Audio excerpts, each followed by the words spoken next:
Okey, Assalamualaikum sahabat. Ni dah musim kemarau sahabat sini. Kat kawasan kampung ni. Kawasan Sik Kedah ni kemarau dah.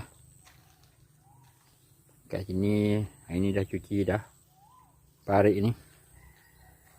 Hari tu semak samun. Lepas tu dah buat satu telaga sahabat. Telaga kecil untuk ambil air siram pokok. Ni. Dalam 3 kaki ikut tak? Dalam dia. Jadi kita buat tudung ni. Kalau nak ambil air kat situ pun boleh.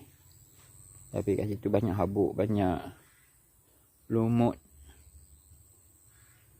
Jadi saya buat telaga kat sini lah. Boleh nanti siram pokok cabai. Kadang nak beli pump solar sahabat.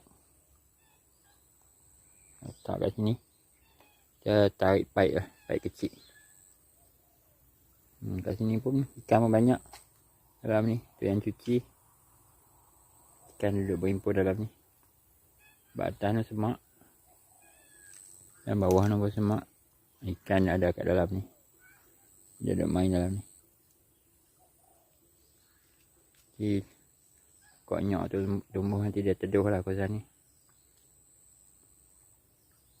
Ikan ada dalam tu sahabat.